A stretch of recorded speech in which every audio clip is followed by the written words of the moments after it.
Ребята, всем привет! Приехал ко мне в очередной раз вот этот прекрасный автомобиль на 33-х колесах, причем на правильной резине. Ну, не суть. Будем ставить китайский E-Locker в задний мост. Вот, собственно, ничего нового, у меня уже подобное видео есть, только на Кайроне. Теперь сюда. Но это будет китайский E-Locker, сделаем на него, в принципе, просто обзор. Вот он, мы его распечатали. E-Locker китайский. Количество шлицов внутри можно посчитать. Ну, здесь стандартно 30, это Dana 44, 116 номер, 4-сателлитный.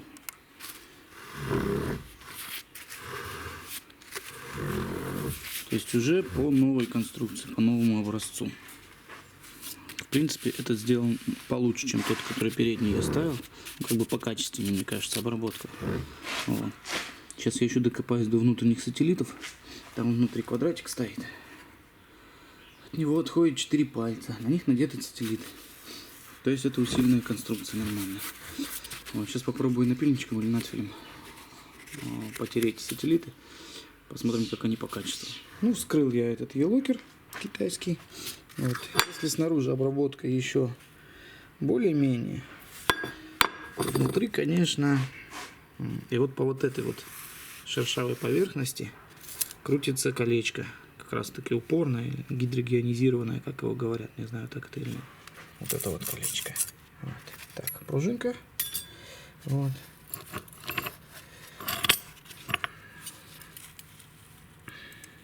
ХФ стоит. Вот, и вот он этот самый. А пальцы я вижу с прорезями, то есть под масло. Это очень хорошо. Так, это у нас как раз кольцо запорное.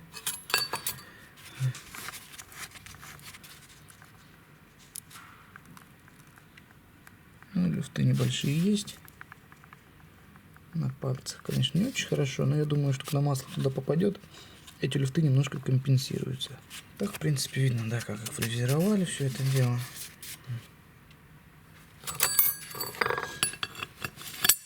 Вот оно колечко, самое главное, которое изнашивается.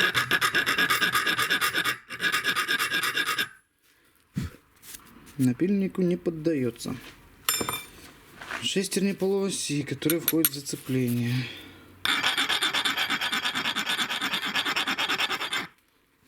Тоже не поддается напильнику. Ну все, я его собрал. Теперь мы его будем устанавливать. Немножко почистил, он в транспортном немножко поджаржавел. Ржавчина была. Сейчас тоже покажу, осталось немножко. Вот она. Вот я его щеткой почистил перед разбором. Ну теперь как ставим. Ну как ставим, я собственно уже показывал. Вот, в принципе ничего нового. На Тагазы ставится так же, как и на, в принципе, все саньонки. Так, измеряем зазор, который с завода был установлен. Ну или появился в процессе эксплуатации. 23 соточки. Проверять по-хорошему надо в 4 местах, через каждые 90 градусов.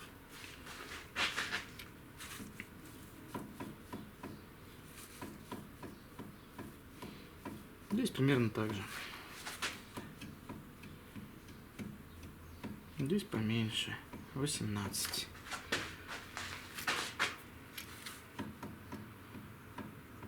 Здесь 22 до 23. В принципе, от 18 до 23 получается ровно в середине. Так как допуск у нас от 15 до 25. Прекрасно. Это один, кстати, из тех нечастых случаев, когда мост сам нормально собран с завода. Зачастую было, я встречал до 0,4, то есть до 40 соток зазоры были. При этом она нормально ездила, ходила. Тут, в принципе, главное соблюсти минимальный зазор. Вот. В принципе, минимальный, который указан 15 соток, по американской книжке, по корейской 13. Главное не делать меньше 15 соток. Если делать меньше 15, то ездить только на синтетике.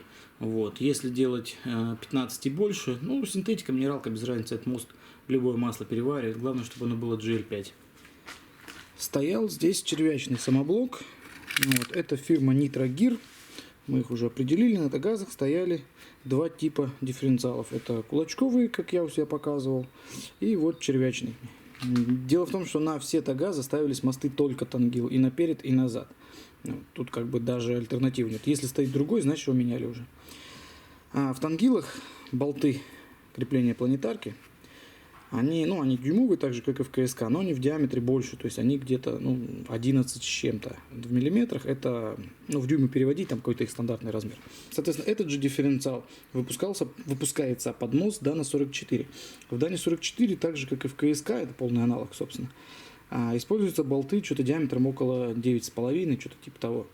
Вот, соответственно, вот здесь отверстие всегда приходилось рассверливать. В китайском же они спокойно туда заходят, то есть ничего рассверливать не надо.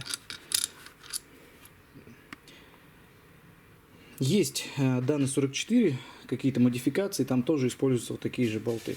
Ну, вот, видимо, китайцы по сравнению с оригинальным елокером решили сделать более универсальную конструкцию. В оригинальном же елокере отверстия меньше, их приходится рассверливать. Ну все, блокировку поставили, отрегулировали, вот, все нормально. Вот, единственное, что диф немножко кривоватый, то есть зазор гуляет. Ну, там, в принципе, допуск по Дане 44 до 10 соток допускается. Ну, вот здесь вот, такой предел примерно и есть. Ну, вот я поставил минимально 15, максимально там 25 получилось. Ну, то есть, в принципе, в допуске нормально. Немножко длинноватый проводок китайцы сделали, но длинный не короткий. В любом случае, пришлось вот эту штуку немножко укоротить, кембрик. Так, все, мост теперь я закрываю. Вот, он полностью у нас помытый. Вот, ну, как проводку кидать, это уже каждый сам, во что гораст. Ну, дальше испытания. Ставили блокировку, делаем испытание. Колесо у нас это, вот оно, спокойно висит в воздухе. Так, включай драйв и потихонечку, без блокировки. Ну, отпускать. Все, вот оно, колесо крутится спокойно. Притормаживай. Вот, включай блокировку. Потихонечку отпускай. Опа. А теперь газку. Все. Все работает. Вот как-то так. Ну, а теперь небольшое предисловие, или как говорят, постскриптум, да? Вот это все было в комплекте. Вот эти подшипники. Подшипники эти, во-первых, они китайские, наверное. Не знаю, я могу про них сказать, потому что какая-то фирма неизвестная. Номер какой-то 210Е, но не суть. На самих подшипниках вон оно что набито. LM104912. На обойме LM104949. Не знаю, видно будет, нет. Это то, что было в комплекте. То, что должно быть вот такое вот. Это именно от Даны 44 или от КСК. Диаметр внешний подшипников одинаковый. Вроде как окей. Но внутренний, если заглянуть сюда, видно, что там несколько миллиметров разницы.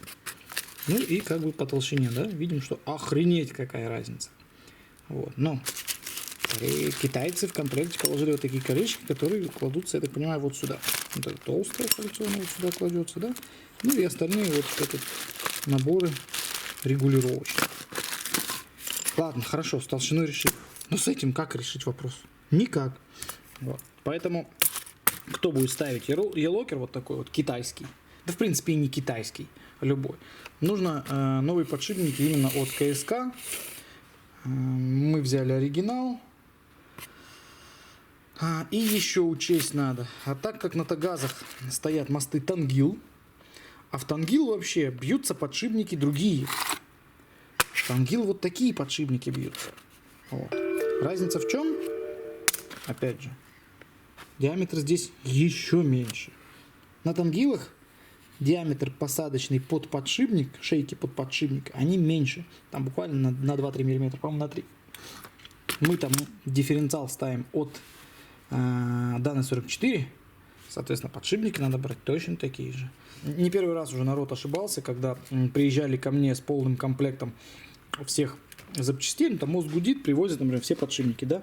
Ну и заходят в каталог по Тангилу и набирают все. Приезжают, а не тут-то было. Подшипники на диф не те. Благо у меня обычно они лежат, их несколько штук. Запас есть, потому что постоянно эти ЛСД приходится менять. Вот. Так что вот такой вот нюанс, такая тонкость, это надо учесть. Зачем-то вот эту фигню положили, это от... ну, кто с АРБ работает, кто знает, это на это самое одевается, на АРБ. Можно было, конечно, напихнуть на, на проволоку, но смысл? Эту трубку нельзя сильно изгибать, а провод можно и согнуть. Китайцы теперь кладут вот такую большую наклейку. Вот. Типа HF Locker на самом деле E-Locker, и вся инструкция здесь, в принципе, от E-Locker. Вот. И здесь даже уже пошло дальше E-Locker. То есть они часть свои добавили, часть этой, но схема от E-Locker. Тут написано ИТ, вот эти вот все дела. Вот. Схема, кстати, не такая. Сейчас китайцы изменили немножко схему. Ну, они банально сделали, у них нет реле. Вот. В принципе, ток там не очень большой, порядка 3 ампер. Вот. Поэтому 3 ампера и обычный выключатель выдерживает. Это не проблема. Собственно, на этом все. Всем удачи, всем пока, до новых встреч. Стоп, забыл еще сказать, что вот этот вот дифференциал можно поставить на многие саньонги. На многие. То есть, если видео про Тагас Tiger, это не значит, что на Кайрон он не подойдет. Он и на Кайрон подойдет. И на, ну, не на все. Надо смотреть по мостам. И на Рекстоны, и на Актионы. Вот на спорты не подойдет. На спортах там мосты идут только R90, а этот подходит в R85 мосты. Неважно, тангилка, СК, его можно запихнуть. Но опять же, по передачному надо смотреть, но не суть. Вот такой вот нюанс. Так что эту блокировку можно ставить на многие саньонги.